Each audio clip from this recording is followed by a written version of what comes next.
I want to know what the hell is going on. 3, 2, 1. Perfect. Ow, that hurt. You did it. You must have done it wrong somehow. If you clapped and it hurt, you've made a mistake somewhere along the way. Apparently, yes. It's supposed to be hand to hand, not Jamie. face. It like hand to jarred hand. jarred my wrist the way I clapped. Oh, well, then that just means we're getting old. Shut up! Welcome to Screen Share and Chill, a podcast about movies where a trio of friends force each other to watch movies against our will. My name is Kelley. I'm Keith. And I'm Jamie.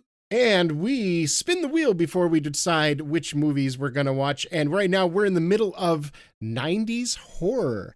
Last week I picked Dark City with Rufus Sewell and Jennifer Connelly. This week Keith has picked Wes Craven's New Nightmare, the 1994 sequel that brought Freddy back from the dead by the original creator and most of the original cast. And it was right after his turn with Scream, I think, unless this was... Let me find... I need to see if this was before 94 Scream. was before Scream. Okay, yeah. Do I have to have seen old and present Nightmare before I see New Nightmare, or will I understand this without those? It really helps if you've seen Old Nightmare and Present Nightmare before you see Classic New Nightmare. I was looking for it, and nothing was coming. You'll show me later, Yeah, I'm sure. yeah. Which is, let's see, it's the 7th Nightmare on Elm Street movie, and the final one in the original continuity, if we're not counting Freddy versus Jason. Which we're not. Which we're not. I being a longtime slasher fan, I have a place in my heart for all of the Elm Street movies. This one was a little different because it takes it out of the movies. We'll talk about it. However, this movie got good reviews. It's got a 78% on Rotten Tomatoes, but it did not do well at the box office, probably because it released alongside Pulp Fiction. Jesus Christ. Yeah, definitely. Talking about it's like a first round matchup with a heavyweight champion or something. Like, So how do you... So Dark City released against Titanic, and this released against Pulp Fiction. Oh, you guys are doing a great fairness, job. Dark City released 10 weeks after Titanic, which I guess is kind of the same as releasing the same day as Titanic, because that just lived in theaters at number 1 for like 6 months. However, this was still technically a success because the budget was a paltry $8 million, and its box office return in the United States was $20 million. So it made more than double. It was a mild success. Yeah, it was a warm, a warm lukewarm success. I have to imagine that it would have done a little bit better had Pulp Fiction not also been in theaters at the same time. Yeah, I mean, literally cultural touchdown as much as Titanic, if not more in other ways. Literally the biggest movies of their year. Both of you. Yeah. Yeah, like you've really picked a movie that went up against the biggest movie of that year. And it reminds me when we reviewed Red Sonja and it went up against Back to the Future, and I was like, "Oh God, how would this ever have a chance?" Yeah, against Back to the Future. That's what was wrong with Red Sonja. That's it. I mean, it wasn't Beckett. It was something else. So this is part of how this got made is that Freddy's Dead, the final one, was fully. It's referred to as a Looney Tunes version of the Nightmare on Elm Street franchise. I hope one day that I get to watch it with you guys. I hope not. If you thought this was a B movie, oh boy, do I have to show you what a real B movie is, because he's basically Bugs Bunny by that time in the franchise, Freddy Krueger, and Wes Craven is a horror guy, and to see his creation go out like that, he was like, no, it can't end like that. That can't be the end. I have to at least make him somewhat scary again, and found a novel way to bring him back to do that. So I get it, and I'm happy that he did so, because it really would have been kind of a tragedy if Freddy's Dead was the actual last Nightmare on Elm Street movie. I heard the rumor was that the franchise, he was okay with the franchise being dead because he had never met a creature that would instill enough fear until he met the little kid that was in this movie. And then he's like, oh fuck, we gotta do another movie now. I mean, we have to. Mm-hmm. So I mean, that's kind of all the little tidbits, about it. There's not much. There's obviously a bunch of returning cast from the series that we'll talk about as we get into it. But yeah, it was a light at the box office, big in concept, kind of the stepping stone to get on the meta narrative with Scream. And If you ever notice, like online, if you follow any any YouTube series, like somebody's doing a Let's Play of a game that you really enjoy and they're funny, so you're watching their Let's Play. If you ever notice, like the first episode might have 10,000 views, and the second episode has 8,000 views, and the third episode, and you see it goes down and down, diminishing returns as you go. And it feels like with these movie franchises, isn't there a natural element to that? Like once you get to the 8th movie in a franchise, Right. how often do the numbers go up anymore? well, it happens. Maybe with like Is- Fast and Furious Yeah. or a few kind of franchises here and there, but most of the time it's If just downhill. if there's a baby. long wait, it can happen. You know what I mean? Like Right. if it's been 10 years and it's suddenly back, then it's like, whoa, okay. But even then, like which set more records financially if you take into account the time difference? Star Wars: A New Hope or Phantom Menace? technically, I don't know. it's I'm the not Force Awakens. The Force Awakens, if accounting for inflation, is the most successful Star Wars. And then it went down after there. Yeah. So like even I don't know. It's trend worthy. Maybe it's because we're humans and we look for trends. But Sure. it's something that I seems mean, to happen a lot. especially in something like a slasher movie, how different can it be? Like it becomes Yeah. so very formulaic, and then so what's going to be new? How's it going to be new? What's going to surprise me? How is Freddy going to scare me when I know what he's going to do every time? And your chances of onboarding new fans on the 8th installment are so low. Like if I was interested in Freddy by now, I've had 7 opportunities to watch one of his movies. If I haven't done it yet, chances are I'm probably not interested in the 8th or the 24th or Please listen to us, Fast and Furious people. They're still making them to this day. I hear. I know. the Freddy and the Furious. That's what this is. The next installment is the Freddy and the Furious. The Fred and the Furious. Please don't give them ideas. In doing a film about my nightmares as I'm dreaming them. In order for the movie to continue, it was dependent on me having more nightmares. Well, fortunately, I did. I'm a little frightened by what Wes may have tapped into. I frankly felt that it was over when we did the final nightmare. In a town where movies go over schedule and directors go over budget, something far more evil is out of control.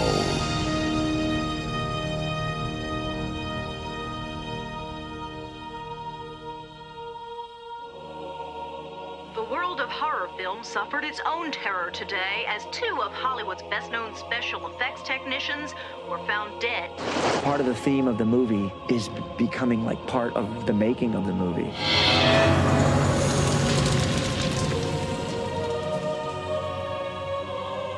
Can you come with me in my dreams?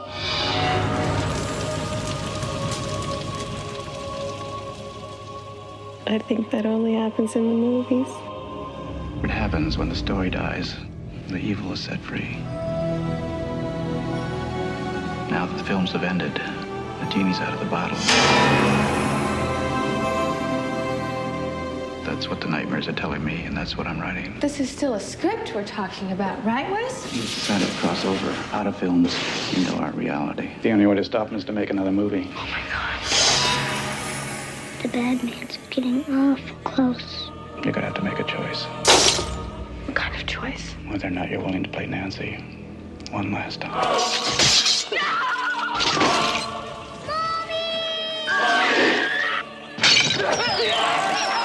Cut the effect! Isn't there somebody who can stop him? That person's you. Why me? It was you that gave Nancy her strength. Where's my son?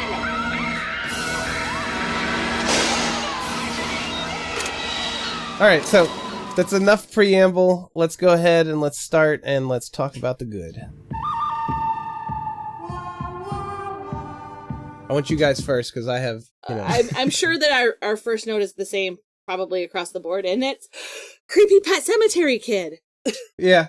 Yeah, well, he's right up there near the top. It wasn't the first note, but it didn't take long for me to go, yeah, obviously I've got to make note of this little kid that is I don't know. It's almost he ends up coming back into my bad column because he's so good at doing the creepy part. It's almost hard to see him otherwise. Like, I feel bad for the kids, like his real parents, because is he just creep you out all the time, right? Every day? Because I don't know, does he have another mode? It's like one of those where, they grow up so fast and his parents are like, thank God. I don't have children, that should be noted. But if I had this child as a child, I would have to lock him in a closet all the time. Jesus. Just openly admitting to child abuse He is so fucking creepy. Like, just seeing him, because he looks like a little fully grown person, but you can tell he's still a child. He just trips Uncanny Valley all over the place. Yes, his features look like a 30-year-old man, and his frame is like a small child, and it's like that the picture of the meme of the baby that was going around that looks like he's a 40-year-old guy in a pub. Yeah. Yeah. Yeah, he's pretty creepy.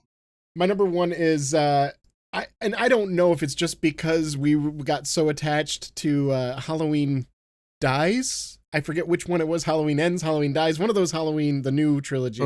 But the last one we watched. Yeah, but the quote in this movie is, "I guess evil never dies, huh?" I was like, I guess not.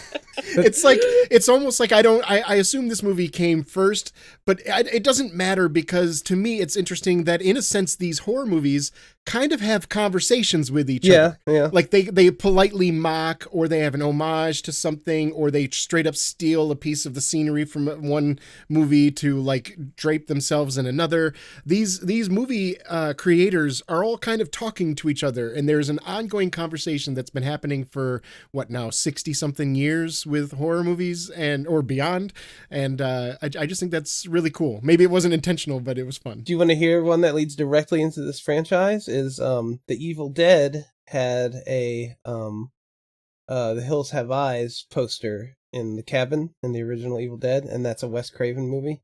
And so in the original Nightmare on Elm Street, Wes Craven has an Evil Dead poster in the background, and so it's kind of like little things like that. Yeah. I mean, that's less of a conversation and more of a tip of the cap, and I appreciate that too, because it's still communicating between the different creators.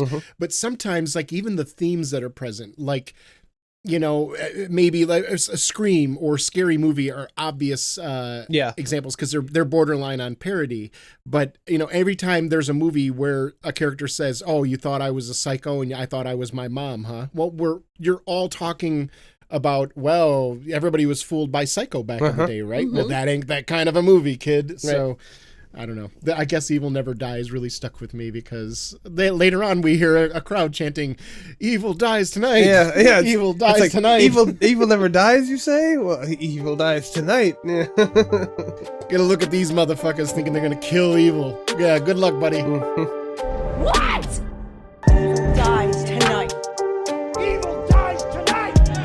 Evil dies tonight. What? Evil dies tonight. I was lost in my own regret. You want to fucking kill someone? Come and get it. Take me. I also really enjoyed that it started off on a dream. In any other movie, that wouldn't work, but when you're dealing with Nightmare on Elm Street / Freddy Krueger, starting it off in a dream is a kind of a cool nod. Also, it's for me, that is the crafting of the glove. That's how the original opens, but it's the original glove that he's making. So it's like a very like prominent homage for the fandom right there is so when Wes Craven is remaking his movie and he does it that way, it's an homage to himself. Yes. But when J.J. Abrams has the Star Destroyer in Force Awakens, all of a sudden that's derivative, huh? No, I'm just kidding. That made it into one of my notes, but in a completely different category. The Star Destroyer? No. Oh. the hand. Okay. The hand. You'll see the what hand. The claw. I like the just the premise. That's probably I also have that in my good, yes. That's my strongest note, is that the premise of taking it like out of the films, and we're dealing with the actors from the original series, and Freddy is bleeding into the real world, even though it's described as not even Freddy, it's just an entity that has like glommed on to Freddy because, you know, It likes Freddy. Yeah, it's right. convenient. Yeah.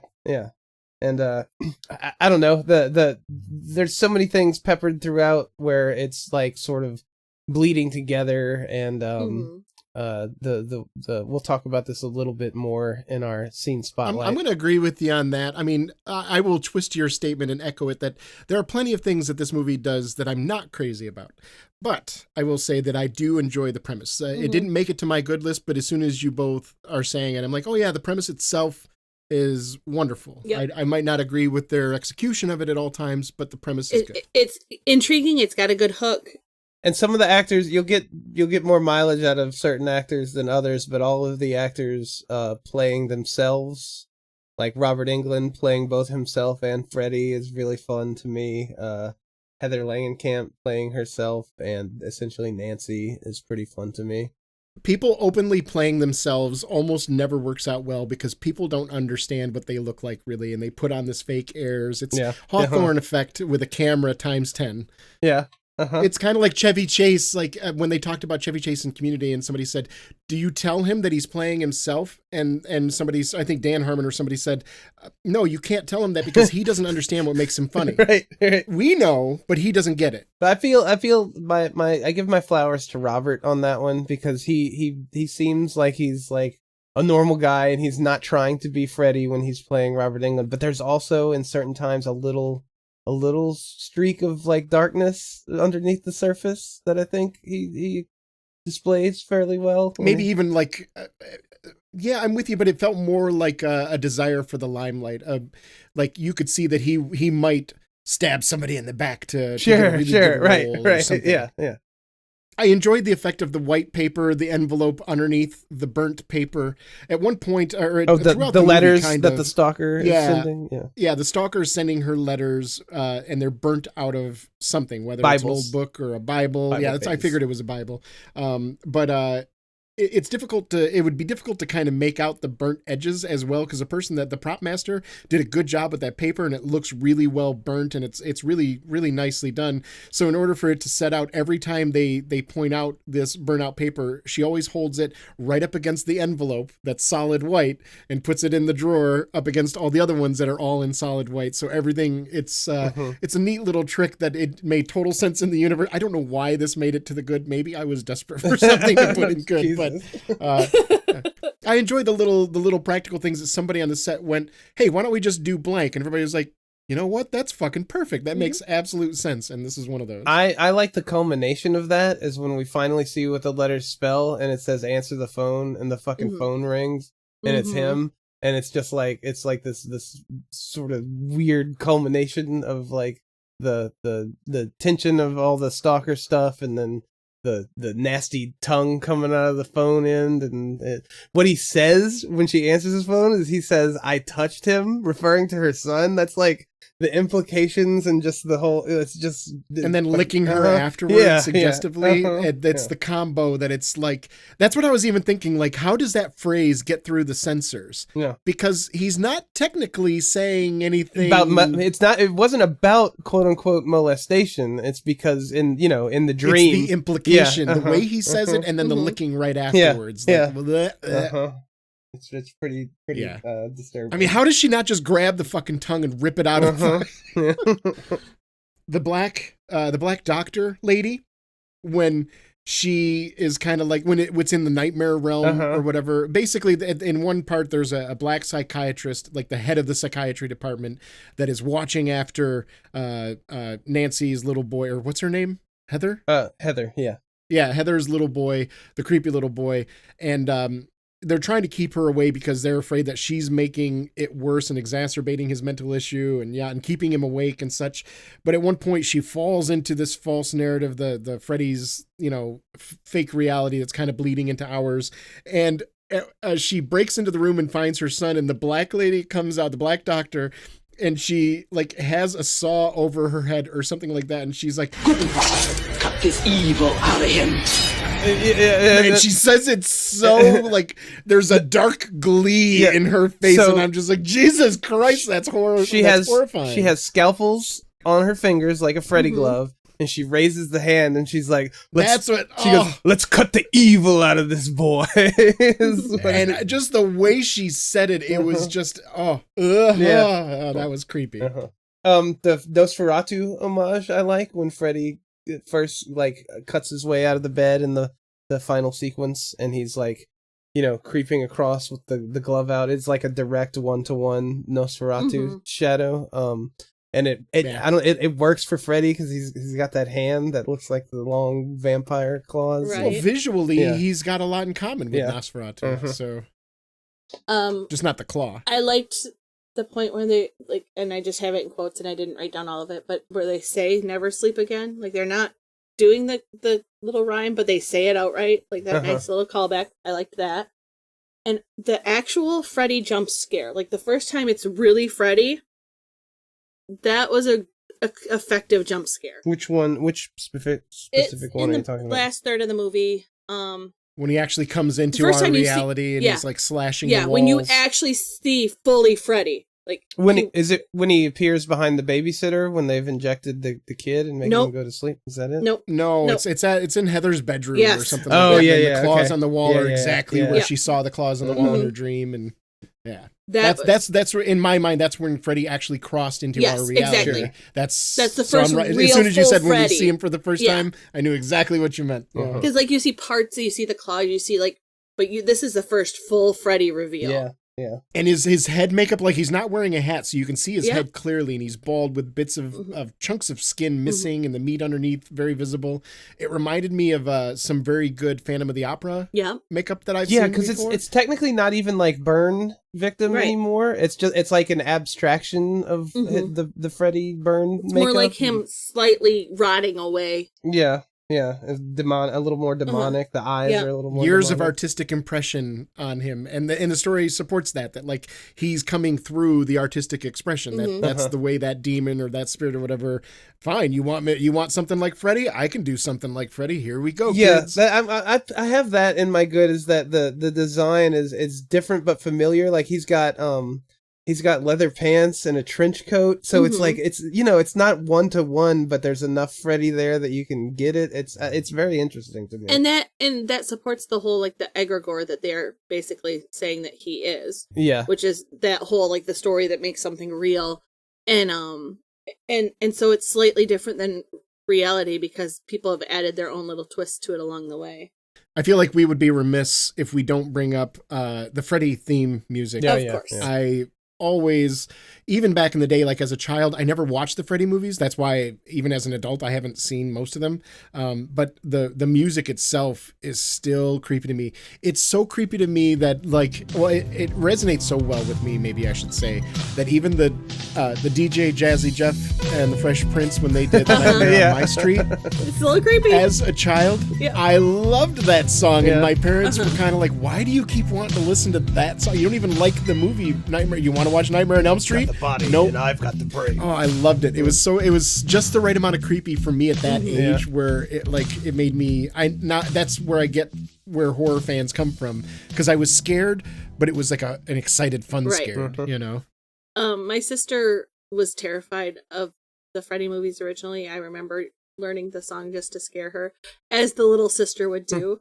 And you know what's really fun is that when you teach her grandchildren it. She's not around. That's why one of the first songs I learned how to play on piano was the Halloween theme, and because we had a piano in my front room too, so like around like Devil's Night and stuff, I would turn off all the lights in our old Detroit house, and I would open the windows, and I would sit at the piano and play the Elm Street freak people out. The Elm Street theme has it's melodic, but there's also dissonance because it does that dun dun dun dun dun dun dun dun dun dun, like that last note. the half step when you do that, the jump up, that's what makes the creepy aspect to it. Your brain wants it to go a whole step down, but they only take it a half step, and it's like, no, that's not right. That's not my what brain it's says supposed no. to do. Yeah, right. Yep. All right, who else has some more good? And my last good is at one point during their physical altercation, I think it was when she's in the painting or something like that, but Freddy is grabbing Heather from above him, or from above her, and she reaches down and there's a bunch of snakes at her feet, and she grabs a snake and stabs him in the eye. Yes. I think technically it's an eel. It was an eel, okay? Okay, sure. He was stabbed by an eel. He was stabbed with an eel. Like, what did you do? I stabbed him with what? An eel? You stabbed him with a fish? Yeah. What? What are we talking about that right now? That sounds so Muppety. Yeah. Yes. Yeah, that is definitely Muppet coded. That's But hey, take an eel to the eye and tell me how. I mean, it's in your good column. So I mean, usually that would be a slap more than a stab, but whatever. It is in my good column because it was so absurd that I was just grinning ear to ear. Like, yep. I mean, don't expect me to take the movie super seriously if you have somebody getting stabbed with a fish. Yeah. Right. And that's the end of my good. You got any more good, Jamie? No, I do not. All right. Well, I do. I want to shout out the I like the mechanical glove in the beginning. I don't like the actual glove so much that Freddy ends up having, but I kind of would have preferred the bone glove. Yeah. I mean, that's its own homage to the poster of the original Nightmare on Elm Street. I'll show you guys that and where that comes from. But that's a little too inside baseball. Yeah. Though, yeah. And it's a little fat. Because you can tell it's a prosthetic. I have some early versions of songs that I recorded before I released better versions, and I'm probably not going to release the old ones. You want to know why? Because they suck compared to the new ones. Right, exactly. But I do like. It's kind of like when Wolverine lost all of his metal, and he was running around with bone claws, and everybody stopped giving a fuck about Wolverine until they gave him his metal back. I'll tell you what, I liked that part of the story because it actually made him vulnerable, and his healing factor wasn't working correctly, and there was an edge of danger. So you can just fuck right off. I'm just kidding. We all know that now that Keith likes an edge of danger in his things. So. Yeah. That is my observation of like the comic book culture from way on the outside. Yeah. It looks like a lot of people were pissed off about the bone. Oh yeah, Wolverine. some people. Where's his metal? Yeah. Well, then again, we talked about people can't. How dare you make my superhero vulnerable? Yeah, people can't handle iterations. They can't handle differences. Multiverse, like these comic book characters live in a multiverse. And anyways, move on. Halt, listener! You've violated the law of not sharing our podcast. So please, share our podcast with your friends and loved ones, people that you think would like it, people that you think are cool, people that you want to think you are cool. It really helps us. We have no advertising budget to speak of, and word of mouth is all we have going. And it's been pretty nice so far, but we'd like a little more. Yeah. You need to start doing your part, listener. Yeah, we're doing our part. You all need to like step up your game a little bit. No, not really. Just the main thing is tell your friends, but also remember to subscribe on the apps. So don't just ever look for us every week. Let your app remind you. It's there for your convenience. We're doing this for your convenience. So download our episodes and, maybe even jump over to our YouTube or one of our other social medias and subscribe there. And speaking of social media, we have lots of different options for you. You could be on YouTube with us or on Blue Sky, Insta, Facebook, Discord. We even have a Ko-Fi at ko-fi.com/screenshare. You can give us money. We like money. Money's good. Money is objectively evil, but for it's the abuse of money is objectively evil. Just having the money is fine. Just don't abuse people with it. Don't hit people with your stack of $100 bills, and you're fine. Or you could hit us with your stacks of $100 bills, and we'll watch a movie for you. Also, why don't you review us? We'll read your review on the air. Someone was telling me that Spotify, they couldn't find a place to put text for review, only numbers for the stars. You can comment on our YouTube, comment on our Spotify episodes. We'll read those. You can even comment on Spotify now. Yeah, exactly. We've added that ability, so comment anywhere, and we'll let you. We'll read it on the air. Comment anywhere that is our social media. If you just comment on somebody random social media, they're probably not going to understand what's going on, and we won't see it. Yeah. If you went to like the Star Wars fan page and said, "I love Screen Share and Chill. Their chemistry is really fun," people might be like, "Who the fuck are you?" and they might delete your comment. But if you drop our link there and share, now you're doing the real work. Right. And like we said, you can rent us a movie on Ko-Fi, or you can force us to watch a movie of your choosing. We have the Years of series going on right now. Maybe you have a whole series that you would like us to watch. We're courting the whales now, huh? Hey, you got to go big, right? You got to ask for what you want. They still got to pay for each individual movie, right? Yes. Yes. And it's always cracks me up, all the weird random movies that people suggest to me when they start watching the podcast, and I'm like, I don't know if I want to even review that. It could be really fucking funny, but either way, you can force us. Right. You can force us to try to get through a horrible movie, or force us to watch a childhood favorite of yours that we haven't touched on yet to see what we think of it. Because chances are, if it's good, we'll agree. But if it's not, be prepared. You could even have us watch some epic, life-changing movie that you've seen as an adult that you think every person should see. If you pay us, we'll watch it. And we just do these ads like Keith was saying, because, word of mouth is really important to us. As a small, independent podcast, we don't have a network to lean on. We don't have a lot of ad agencies or anything like that. So we rely on you and ourselves to do all of the marketing on shoestring budgets. None of the three of us are independently wealthy. We're not even independently moderately comfortable or anything like that. We're independently poor. Please help us. Yes, we're... Or we can just go, we're collectively poor. Yeah. That's so do us a favor, do your part, and help the podcast anyway. We appreciate you being a loyal listener. But for now, let's get back to the show. We've kind of talked about the good. I want to highlight one of my favorite aspects now by talking about our scene spotlight. So Kelley, why don't you go ahead and roll it? It's rolling. Okay, good.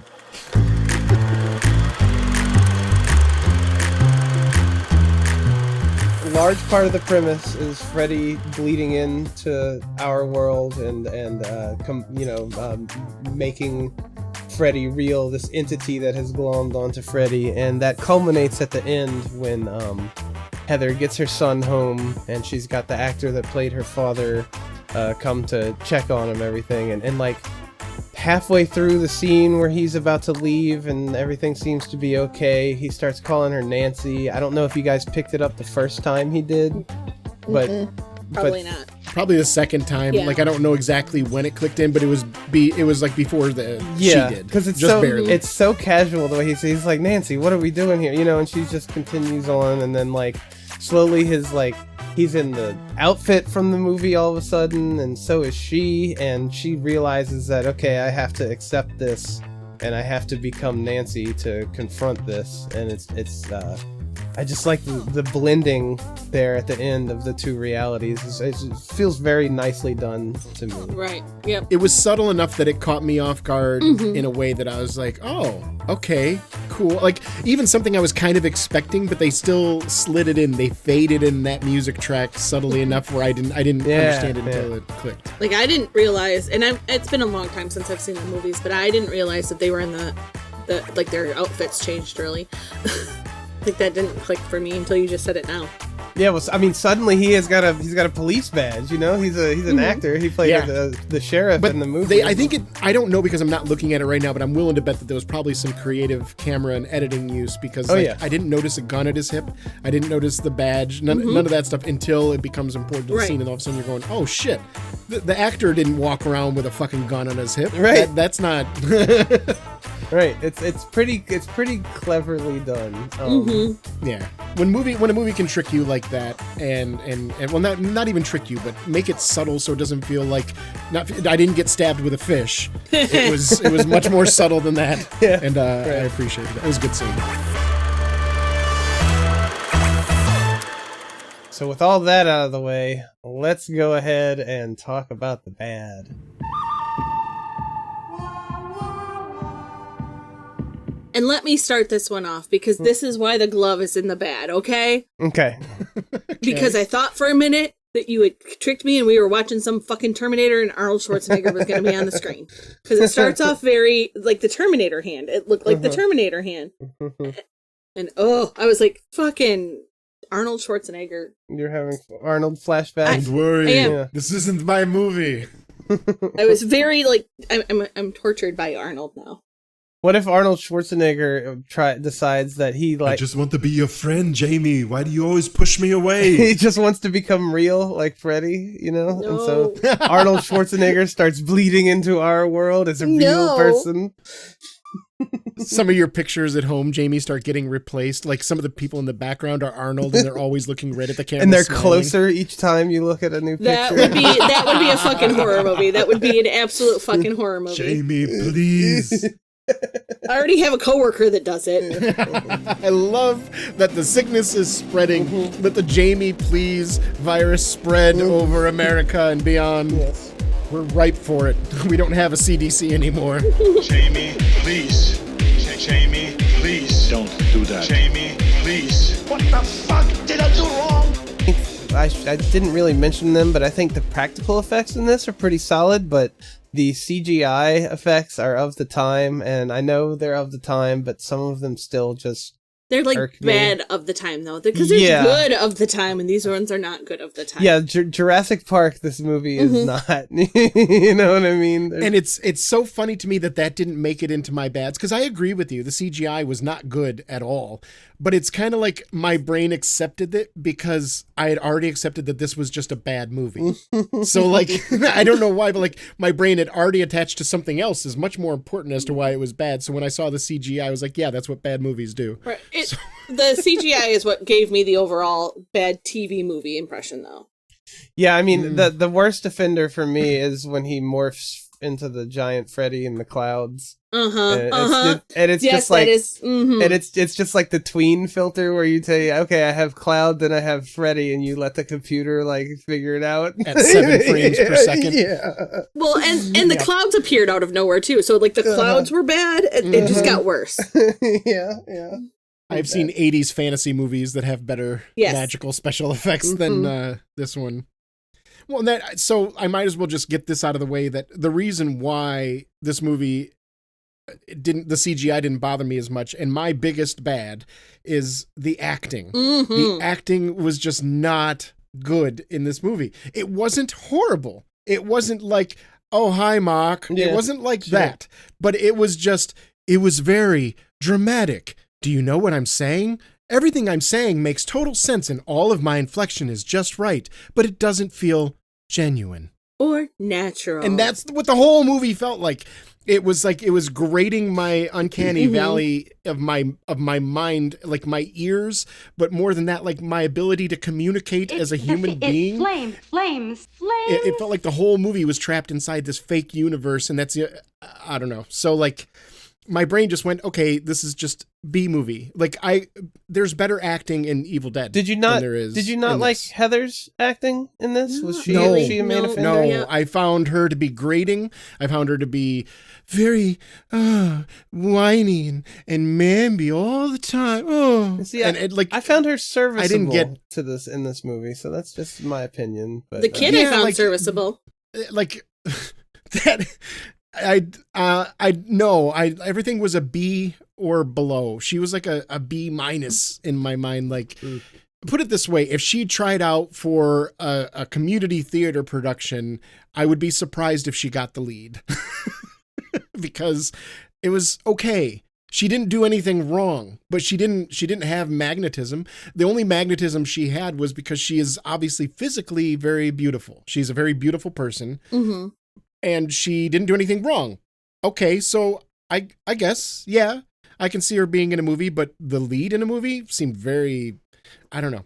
Maybe it's just me. I'm not trying to say that there's anything wrong with this person. She's just a very average actor in my experience. And it could have been partially the direction that they were given too, because like you gotta blame some of it on the director, because it felt like telenovela to me. Yeah. Like everything was just very melodramatic. It wasn't, hey, what's up? It was, hey, what's up?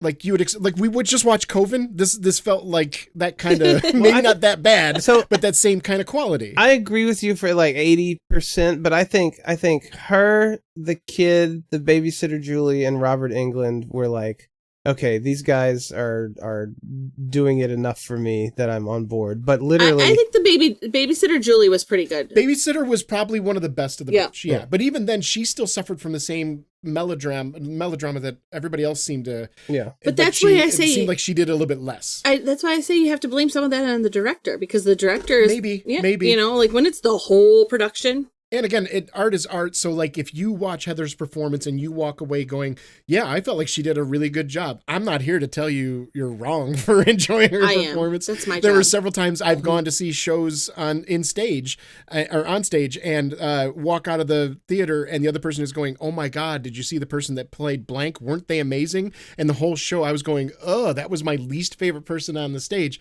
That's just the way shit happens. And nothing against the actor, nothing against the performer. It just happens. I would blame it less on the director and more on probably the $8 million budget. That's a pretty small budget for a movie in 1994. So you're saying they needed to hire better actors? I'm saying that they didn't have enough. I'm saying maybe more takes. I don't know how money solves that problem without hiring better actors. They needed to be able to afford more film, so they weren't like, got it, this take, move on to the next scene. You know what I mean? Maybe that. Okay, point made. That's a good point. Maybe they were just so pressed for time, and this is back when they had to use film. So and film was very, very, very expensive. So yeah, it's possible. I do have a really mundane bad that goes along with Kelley's really mundane good. Okay.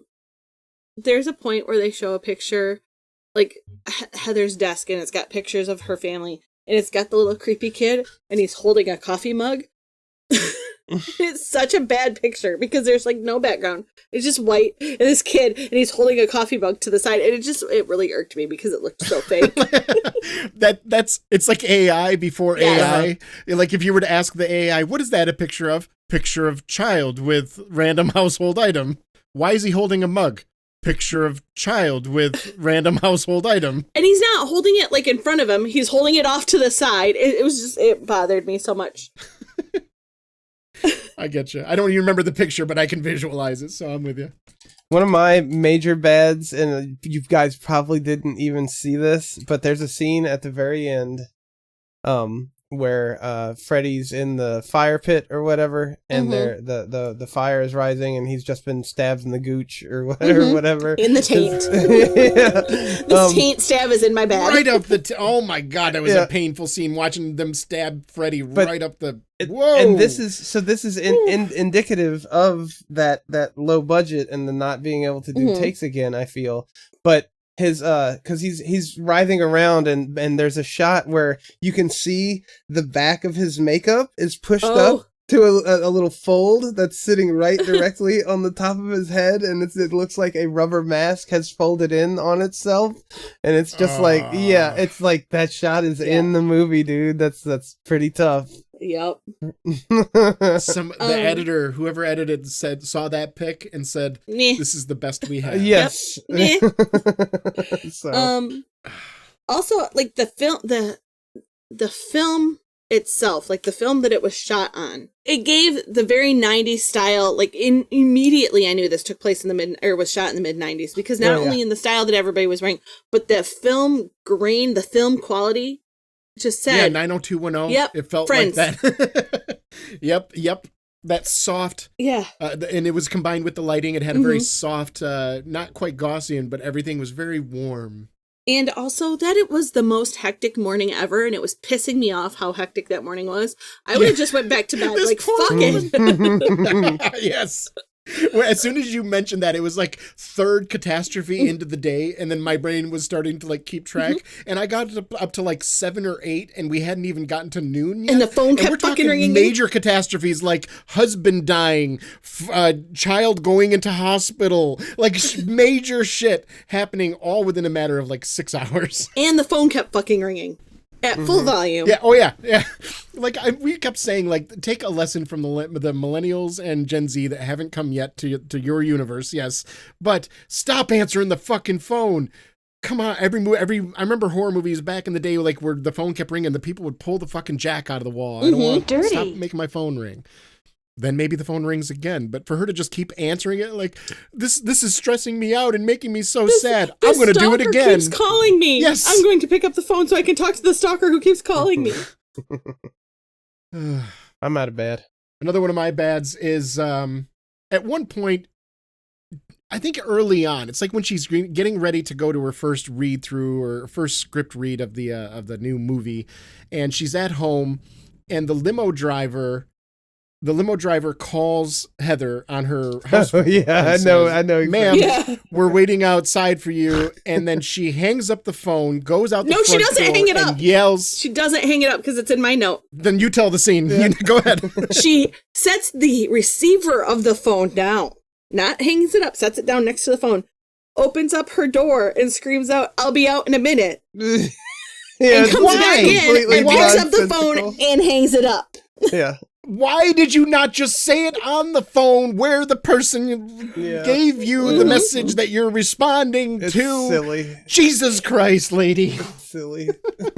It's so stupid. Yeah. Okay, that so was in the my ugly, kid though. also made it into my bad. Oh, that's in your ugly? That's in my ugly because it was so annoying. The creepy kid also made it into my bad. Because unfortunately, maybe it's just a shortcoming of mine because I've seen Pet Sematary before, but I could not see this kid as cute anymore. Yep. I cannot see this kid as adorable, that I want him to be safe and protected. I mean, I'm not saying I want bad things to happen. I want him to hidden in a to the closet little for guy. forever. I'm just going to move right past that, and we're going to talk.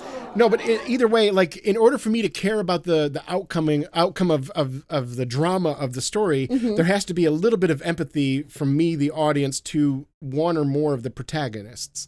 And Heather, like I said, her acting never really landed with me, so I didn't hate her, but I didn't really like her. She was just kind of in the middle. And with the little kid, the only thing I see from him is creepy. He's creepy. If he's on screen, there's a 9 out of 10 chance he's only going to do creepy stuff. He very rarely is just a normal kid doing normal kid shit. He's always doing something creepy. And I'm like, I get it from a horror fan perspective that, well, this is what kids do. But from a non-horror fan, I'm like, you got your ratios all wrong. You got to give me some of the kid being adorable or being likable or lovable or something that I want to protect the kid before all the creepy shit happens. If the first time I see a little kid is them coming out of a closet with a knife going, "Kill him," I'm not going to root for the kid later. You've already told me the kid's a fucking villain. Why am I rooting for him? And then go figure, the kid becomes Freddy. Sorry, spoiler, but yeah, go figure. So unfortunately, the kid made it into my good because he was really good at being creepy. He made it into my bad because, and that's it. That's it. Pony, Yeah. We already covered the taint stab. That was ouch. Yeah, that didn't make it. I didn't even want to commit that to ink. I did not want to register that past when the scene ended. Oh, it's committed to my notebook for posterity for forever. Taint stab. Yeah, I mean, it looks pretty rough. It sounds like you just need to make a bumper sticker of that. There's your metal band name, Taint Stab. Yeah, that is a good metal band name. My biggest bad, though, is that there was way too much build up. Way too much. I was so bored by the time we hit the payoff that I didn't care anymore. I just didn't. That's not my... I also was bored.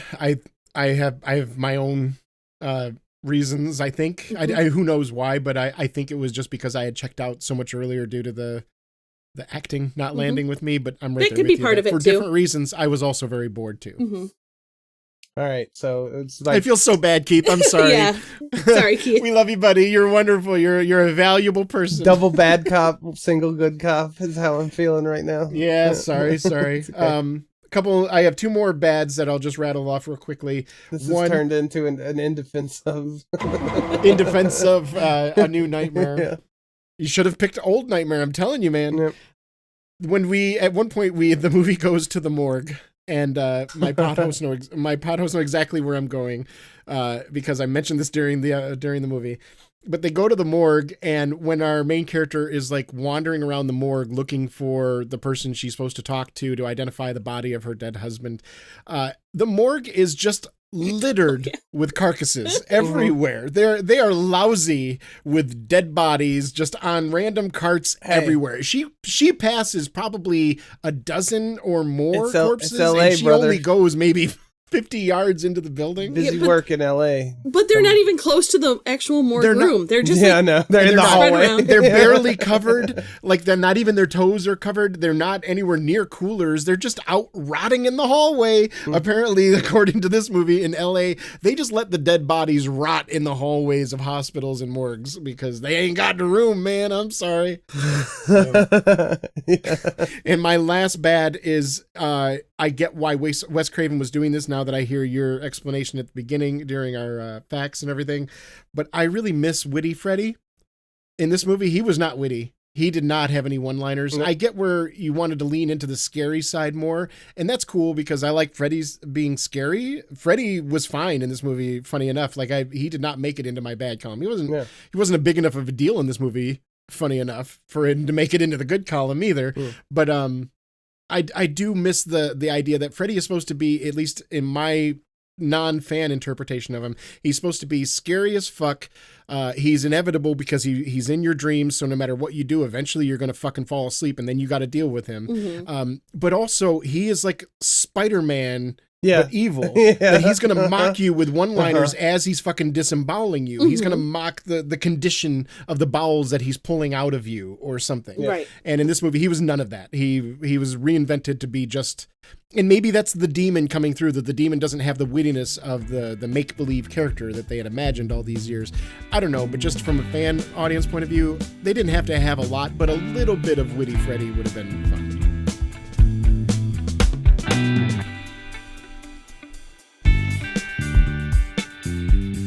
Any more bad from either of you bad cops? Nope. All right. No, but we haven't talked about the ugly yet. So. Yeah. Well, it seems like it's time to talk about the ugly. We actually have talked about my first two ugly notes, which is the call to the limo driver. And apparently the whole morning pissed me off so much that I was like, logistically, this morning was a nightmare. I'll go ahead and get my one ugly out of the way, and it is the matte painting that she falls into at the end. Because it's like, it's not even, it's beyond just like even movies from the 80s and like the original Star Wars and Empire Strikes Back and old Hellraiser. There's Alan Rickman falling from Nakatomi Plaza looked a million times more believable than this. There's matte paintings, and then there's this. I feel like I can see the fucking brushstrokes on this thing, like.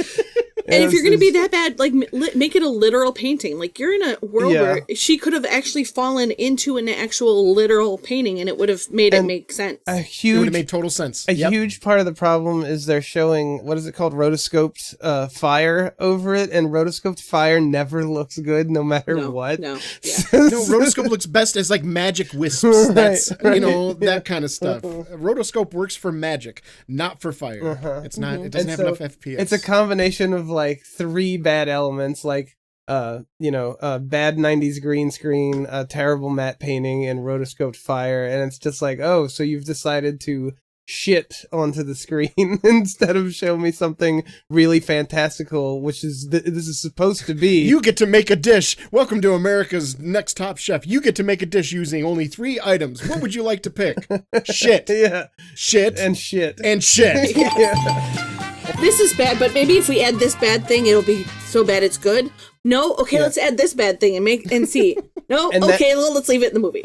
And that shot is literally ugly to me, so that's why it is my ugly. Yeah. I can see that.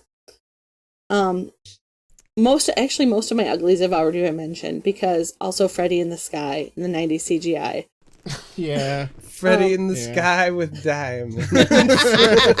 Maybe that's the episode title. Freddy in the Sky keeps on burning. Yeah, that's pretty good too, yeah. The kid would not have been diagnosed with schizophrenia. That like really bothered me to the point that I looked up the DSM-4, which would have been in use at this time, and he would have had to have been showing these symptoms for more than 6 months, not a day. Yeah. That's the diagnosis of schizophrenia in a very young child within like an hour of meeting them. The first doctor. That is it's a bold diagnosis that does not. No, I pushed back. That was wild. I did push back while we were watching on your original assessment that you can't diagnose a child with schizophrenia. That you can, like, but it's after months and months of tests and ruling honestly, everything out. very, very, very few would diagnose a child with schizophrenia. And I was always under the impression, and I actually had like a couple of, one schizophrenic friend back in the day that I haven't spoken to in years, so I don't know where they're at or whatever, but I was always told that, schizophrenia, usually you look for it in like the late teens, early 20s. And like, even if a lot of parents will take their children to the doctors, at least is the anecdote that I was told, that a lot of parents will take their children to the doctors saying, I think my kid is schizophrenic. And the doctors will actively push back against that, saying it is way too early for us to make that kind of judgment right now. So that's why when they meet this child and this doctor like shines a light in his eyes twice and goes, schizophrenia. And that wasn't exactly that, but that's kind of what it felt like. Like, what? Where? How did you pull that out of all the millions of conditions that could be going? And you're talking to a child that has been sleep deprived for like 4 days or something like that. Yeah, that's pretty funny. Like, first off, let him get some sleep before we diagnose him with any kind of lifelong chronic mental issue or something. You know what I'm saying? Yeah, that's a funny scene that you painted. Like the initial exam, it's literally just like checking the pupil dilation with a flashlight, and then they're just like, worst case of schizophrenia I ever seen. Like, yeah, exactly. Dr. House comes out and says he needs rat bites. Yeah. You know? So my two bads are, one is very small, uglies, yeah. My two uglies, one of which is very, very, very small, but it just felt so on the nose and out of nowhere that when Heather goes to visit Wes Craven, and we're talking like they're playing themselves in the movie, and Wes is trying to sell Heather on why they should watch the movie. At one point, he says to her, can I offer you something to drink? Coffee? And he beckons his hand off screen, and on screen walks an older black woman wearing a white floral shirt, and she's holding a saucer with a single coffee cup on it. And Heather takes the coffee cup, and the black maid, or whatever, the black servant, turns and walks away without saying a word. And I was like, what? Why? Why do you have a black slave in your house, sir? I get that you have an assistant. Why did you choose like this? It felt so like, and again, 1994 versus 2026, but I'm looking at old white male executive, he's got a very silent black woman as his maid. I don't know. It's a little weird. I don't know if this makes it better, but maybe that was his real assistant or whatever. That's what I'm saying.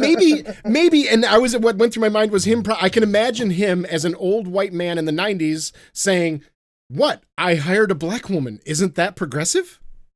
Like, no. Like, why don't you give a black woman some spoken lines other than the crazy doctor that's trying to kill her? Like, no, that woman, I should have probably named her in my good a little more, because she ate when she had her chance. Yes. She was fucking wonderful when she had her moment in the sun. It was fucking great.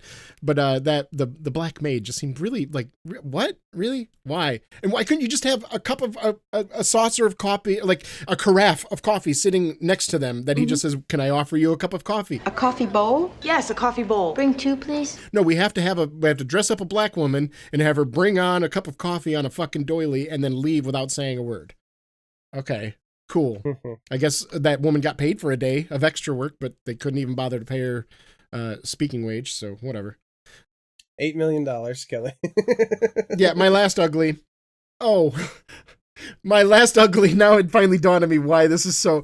Okay, so my last ugly is after everything is finally done and they have slain Freddy, after this woman has had literally the most traumatic, horrible last, 5 days or whatever it's hard to tell with time because nobody ever fucking sleeps an actual solid 8 hours, so who knows, but several days of insomniac torture and shit and body horror. At the end, she's sitting there with her son in her ruined house with them all bloodied and damaged, and she's like holding him close and, oh God, we finally made it. And she busts out the shipped script to the movie, which if you're watching the movie at this point, you know that the script matches everything she just went through. And her son, now that they are clear of the chaos and the trauma, decide to sit down and immediately read out loud the story of everything they just went through. Knowing that reading the story keeps it alive. Because that was the whole premise of the movie. It was so... It was not only stupid from a trauma point of view, it was stupid from a narrative point of view, in my opinion, because like, no, she should have seen the script and immediately thrown it in the fire or something like that. For her to pick up and like have a cute moment with her son while they read about the difficult bullshit they just went through. Fuck no. Yeah, it should have been. Can you imagine somebody coming home from war and watching Full Metal Jacket right away? No, it doesn't make any sense. It literally should have been, oh, fuck this, and throw it in the fireplace. And then whatever, read like the Hansel and Gretel. That would have been a fitting ending. Yeah. That would have been a fitting ending. You can even have Freddy scream or laugh or whatever as the script burns. You could have the child recoil in horror, and the movie ends with her looking at her child like, oh God, and then it ends with, and then, the creep, I don't know. But her like having a cute bonding moment over the trauma, that was weird. It was fucking weird. I hope we get a free pick, because I have a theory that you'll probably like Freddy's Dead more than this movie, and that would like tickle me because I hope we don't get a free pick because oh my god, I enjoy the zany horror movies. I'm finding that I enjoy them a little bit more because like I don't want to be scared. I've told you that's the two things I don't like to see in a movie is jump scares and gore, and the zany ones generally don't have that. So I'm like, all right, I can get down with that. I don't like zany horror movies. I like horror movies. Some of them I like too, but they're weird. I'm weird. We know. I'm out of ugly. All right. Are we all I'm out of ugly? So those are our thoughts on Wes Craven's A New Nightmare, the third in the trilogy with the first two missing. And here's a part of the show where we talk about the 3+1 questions, which some people would consider 4 questions, but I prefer 3+1 questions. The first of the 3 questions of which, number 1, is if you were to replace the entire cast of this movie with Muppets, except for one human actor, who would the human actor be? I think Freddy is the human actor because we've already established that the acting of the actors isn't so great. So let Freddy be the human and the rest are Muppets. That's funny to me. I want the creepy kid. Okay. That's the obvious choice is the creepy kid, I think. But like I just see the kid being really creepy and Miss Piggy being Heather and being like, what's wrong? What the hell is wrong with this child? Like she would be very yeah, that's pretty good. Fourth wall breaking. Yeah. I can see Kermit Kermit as the husband on his way home and the Freddy Kermit's got to be the husband and Miss Piggy is Heather. Yes, 100%. Obvious. That's whereas where the human goes, I don't know. It feels weird almost saying this, and I feel kind of mean, but I don't know if any of the humans deserve to come to the Muppet movie. I think we just recast the entire movie with Muppets.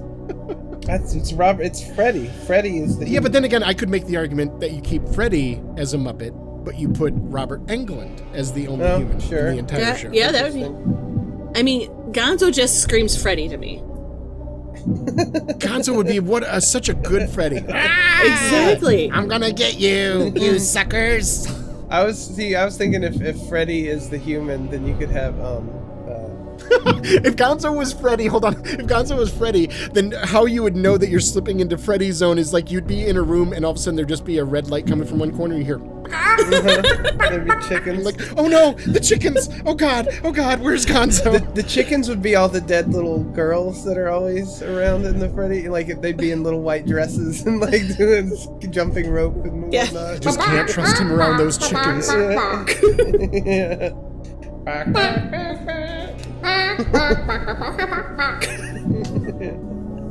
All right, so our next question is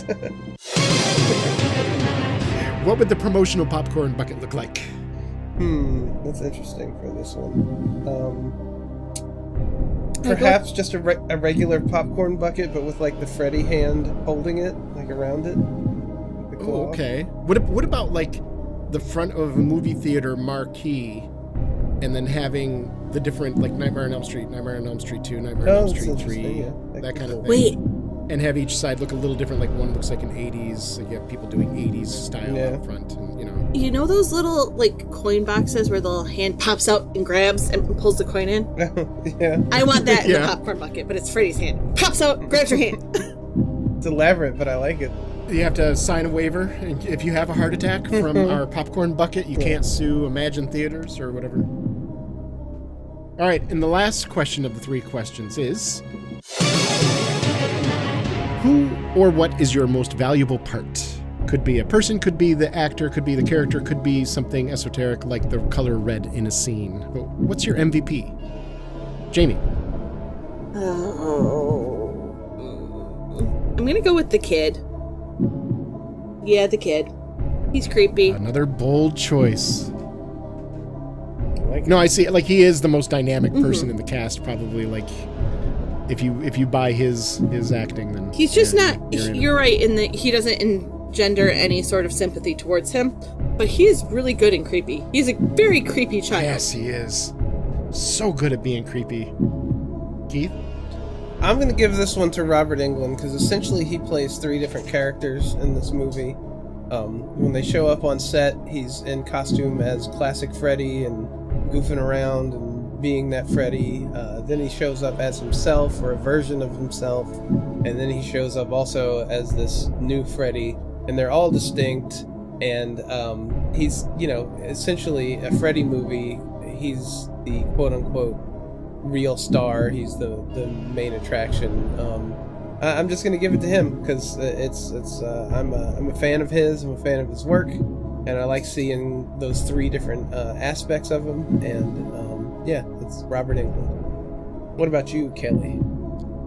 I'm gonna go the weird, pretentious, esoteric route on this one because I'm having a hard time deciding, and my brain keeps coming back to if I were to give any one part the MVP award on this, it would be the gaping hole that Freddy left. Again, dirty. And I mean that in the sense of I miss the old Freddy, and I didn't think I would ever say that sentence. I never thought I would watch a Freddy movie and go, man, I wish Freddy was in this more.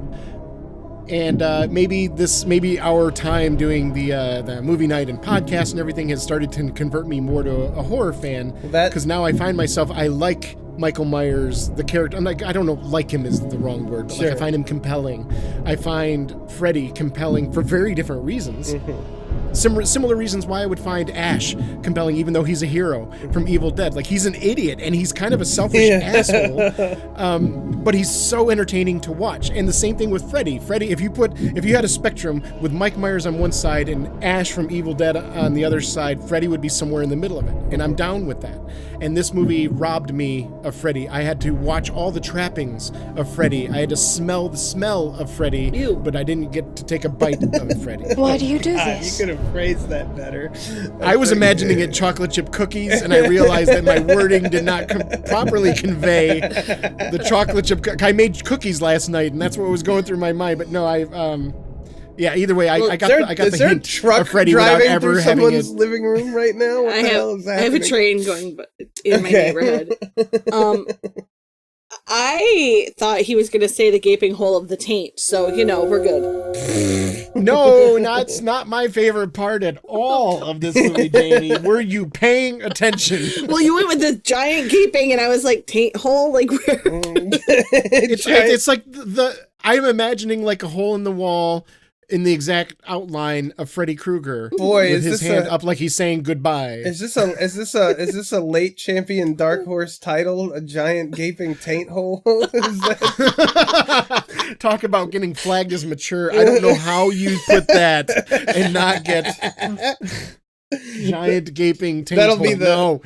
Yes. That'll be the title for subscribers only. I will name this Frankenstein's Cuck Chair 2 before I name giant gaping I know taint we hole. would never want to give Jamie the episode title. Oh, hey, we've done it before, and I'm sure we will again. See, now she's rooting for it to be called giant gaping taint hole, so... Jamie is rooting for the giant gaping taint hole. That could be a variation on the theme. Okay, we've said it so many times now.